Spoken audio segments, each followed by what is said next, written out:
every transfer completed in League One so far this summer, with a couple of our favourites highlighted, starting with Cameron McGeehan. He has stayed in League One despite Northampton's relegation, and you have to say he's earned it. George, he's pitched up back at Barnsley, where he played as a youngster. Yeah, nice story this. A player who's had quite an interesting career, because as you say, he had a good time at Barnsley between 2017 and 2020. And then after that good spell, he went and played in Belgium. And for seemingly no reason, having had quite a good time there, he came back and his stock was lower than it was when he left. And it meant that he then dropped into League Two. He's had a good time at Northampton over the last couple of seasons. He is now 31. He's such a unique player. Yep. Because he's like a kind of a midfielder who's tall and quite strong and quite big. And therefore he is quite useful to have as like a bit of a battering ram, somebody who can win their aerials.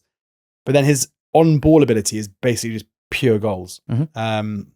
So he's basically a poacher. Yeah. He's like an attacking midfield poacher. It's bizarre. A real six-yard box merchant. He was popular on the betting show last year. But he is very good at getting into good positions in the box. He's good at kind of box crashing and he's good at finishing. So he's a player that I really like. He is very unique in that sense, but at least Barnsley fans know what they're getting, even if he might be a bit slower than he was last time he was a Barnsley player. But Barnsley have to replace some goals in their team, and he should help to do that. Ilmari Niskanen was a highly sought-after free agent after a good few years at Exeter, where even when the team was struggling, Niskanen was a standout, creating a lot of chances from wing-back or right-back, and just generally being a bit of a Duracell bunny, the sort of player you want to have in your squad. So who gets him? Blackpool get him. That is a nice addition for them. They've also added Dion Charles as Huddersfield try and shed as many of their underperforming strikers as they possibly can. Dion Charles has been at this level for a long time, has had some good times, has had some bad times as well. Will he have good times again in Tangerine? I don't know. Who can say? I don't know. And they added John McCracken, who I guess will be their backup goalkeeper. I imagine, I hope he was released by Dundee, so they said release McCracken. Bradford. Ooh, Bradford. Probably the standout heavyweights of the early transfer window business so far. They look like they've moved up the League One food chain. I think that is helped by the new financial rules of the league. Benefits a team like Bradford, who have a lot of fans, big fan base for the level, so a fair amount of organic revenue, and therefore the teams that have been sort of juicing their revenue with a lot of owner cash equity injections, that is now harder to do. It is harder to juice your budget with equity injections from your owner. Good news for a team like Bradford, who already make a fair amount of money themselves and have just got between 1.5 and 2 mil for Jensen Metcalf. They have spent it, George, on peak age, experience, League One performers. Callum Connolly from Stockport, Macaulay Gillespie come in to help bolster the back line. How about at the top of the pitch? Yeah, one of the best creative players at League One level, and Adam Phillips comes in, who has spent the last few seasons at Barnsley. Once called him the League One Bruno Fernandes. That's such a good comparison. Thanwant to much. That's such a good comparison. Do you remember me doing that back in the day? I don't remember everything or anything. Yeah, and that's what he is. He's a complete baller who you want to basically give the ball.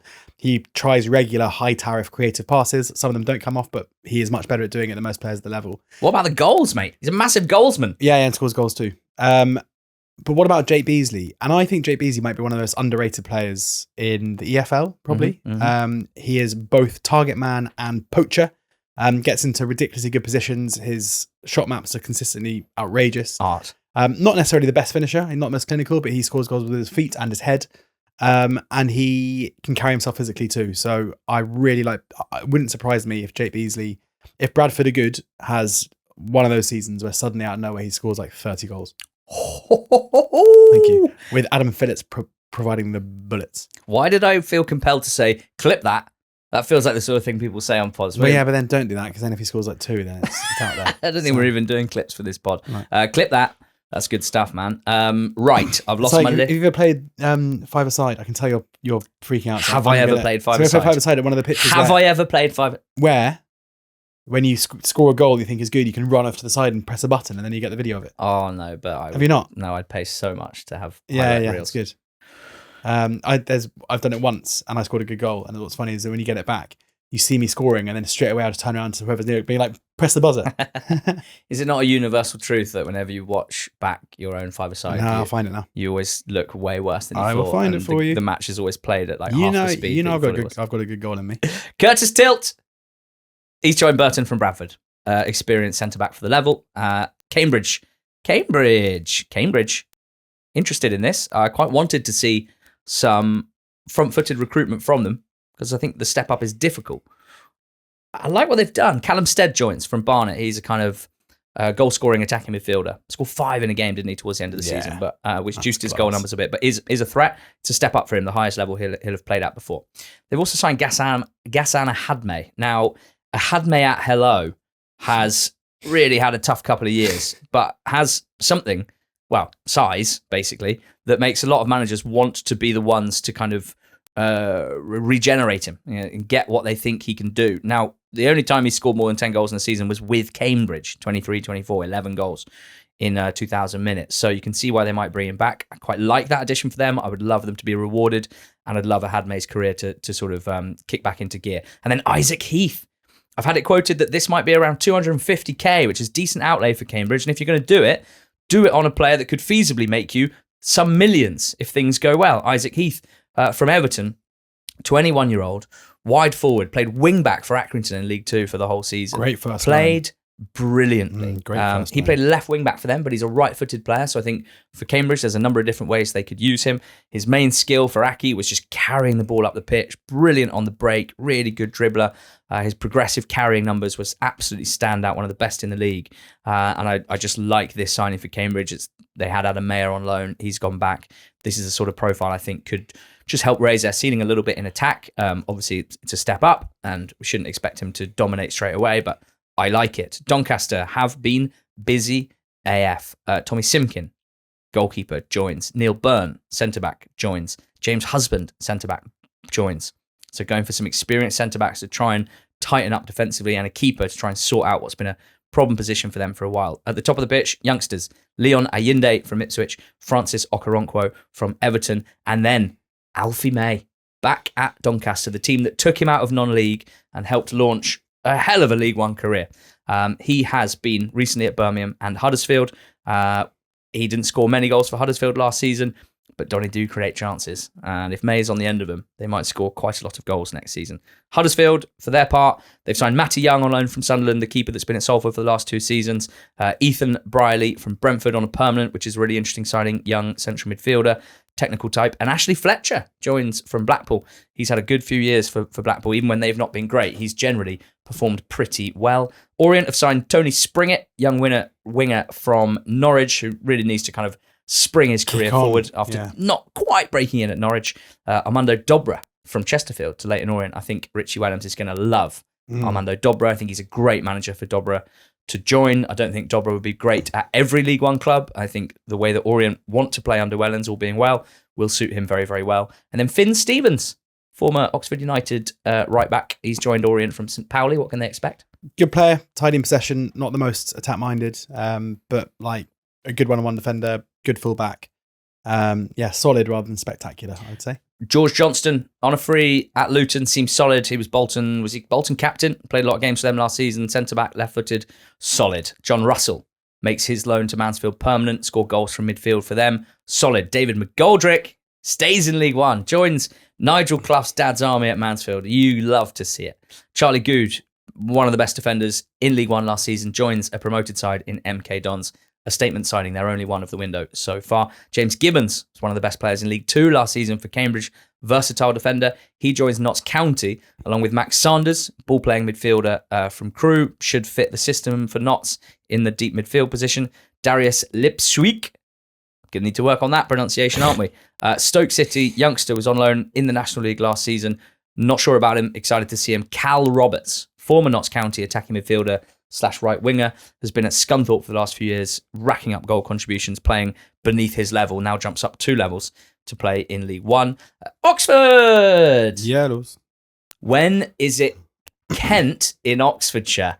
When Frankie Kent comes along. Frankie Kent signs from Hearts of Midlothian. Yeah, good experienced centre-back for the level. It was interesting. I remember him at Posh being like very, very tidy on the ball, but a lot of Hearts fans saying that he's now known for his kind of big aerial dominance. Nice. So, but anyway, we'll see. I mean, I like him as a player. He's obviously got a lot of experience in the EFL previously. Bit of a injury issue recently, but we need a few leaders, I think, and he's certainly that.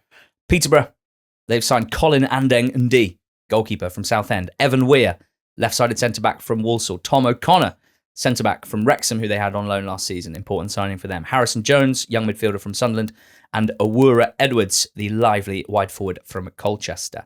Argyle have signed 4. James Storer, young keeper from Wolves. Alex Hartridge, the former Grecian of Exeter, betrays his boyhood club, or at least his academy club, by joining Argyle from Burton. Left-sided defender. Wes Harding, meat and potatoes defender, versatile as well, joins from Millwall. And Harvey White, ball-playing central midfielder, will spray passes from midfield in green next season. He joins from Stevenage. Reading have added Udoka Godwin-Malif, very experienced now at this level. Solid addition for them, can play right centre-back, right back, right wing-back at a push, not ideally. And Kyrese Lisby gets his move to League One and gets it to Reading from Colchester. So Kyrese and Kyrell, the twins, will be playing in League One next season, we think, for Reading and for Peterborough, respectively. That'll be quite fun to watch. Sheffield Wednesday, they can sign players. That is good news. They've got a lot of work to do. I did a big rebuilding Sheffield Wednesday piece on ntt20.com. Ricardo Santos joins, centre-back from Swansea, back at this level. Jordi Leongola is a right wing-back from La Louvière. So they are casting their net far and wide, which is nice to see. And they've gone up north as well to nab Callum Slattery from Motherwell. Yeah, a player that was heavily linked to Oxford, so I've done quite a lot of research on him and really like him. He's a very good technical player, very creative. A lot of talk that we probably are going to expect to see Barry Bannon return to Sheffield Wednesday this summer. And it would feel like in Bannon as a kind of a deeper ball progressor and Slattery, who plays a bit further forward, they'd have 2 very, very good technical midfielders for the level. So excited to see him and kind of a bit gutted that he didn't come to Oxford. Good evening, Stevenage. 3 signings. Terry Taylor, Eltel, former NTT20, 21 under 21. Not gone well for him, mainly through injuries. Nice central midfield player, if he can stay fit. Like this for Stevenage. Got a bit of ball playing, got a bit of heft about him. Like it. Ollie Sanderson and Josh McGuinness, 2 quite big strikers. One of them young, Sanderson. One of them old, McGuinness. But both fit the kind of direct attacking style of Alex Ravel's Stevenage. Stockport, well, they've got a new manager. He used to be the Rochdale manager, Jimmy McNulty, signed 2 of his former Rochdale players. Ollie Watmuff. Which one? 18-year-old goalkeeper on loan from Manchester City, who's meant to be pretty lively. And Kyron Gordon as well, centre-back, formerly of Sheffield United. He joins, having been massive for Rochdale last season as a outside centre-back, galloping forward in their 3 at the back system. Owen O'Connell, probably play at the very heart of Stockport's backline, you think, experienced centre-back as well. And Ryan Glover gets his step up to League One after a good season at Barnet. Very versatile, wide player, good delivery. Kyle Wootton, if he's back playing up front, don't know if he's going to be a centre-back or a striker, but he should feast on Glover's crosses. Connor Barrett, he jumps up after a couple of years in League Two with Walsall to Wigan. Right wing-back who's been good when he's been good and not so good when Walsall weren't so good. Jeremiah Chilokoa Mullen, centre-back from Dunfermline, joins Wigan, as well as Max Power, back where he was before with Wigan to provide some leadership and ball playing in the centre of the park, having left Bradford. They've also signed Sonny Perkins from Leyton Orient, former Oxford player who didn't make a big impact at Oxford or at Leyton Orient. See if he can at Wigan. Wimbledon, they've signed Dan Sweeney, who has some Wimbledon connections. Was he on the books when he was younger? Was his brother on the books when they were younger? Is he maybe a fan of Wimbledon? Should have done more research, but he's in. Solid centre-back for the level. Not the quickest, but good box defender. Stephen Sessignon, versatile defender, plays basically wherever you want him. He'll give you sort of 6 out of 10 each time. Good squad addition for Wimbledon. And Zach Nelson, who they had on loan from Luton, joins permanently. Nice young pickup for them if they can get him a proper starting spot in the team. You'd hope that he could start showing some real quality and talent that he suggested at youth level, and that'd be a big addition for Wimbledon, who always need to bring through some youngsters and try and develop transfer assets in their position. Wickham, 2 signings, 2 goalkeepers. Connor Hazard from Argyle, Matt Macy from Colchester. 2 quite good keepers, actually. Be interested to see who wins the gloves on opening day. Probably Hazard, maybe Macy. Those are all the League One signings so far. Hope you've enjoyed it. League Two next.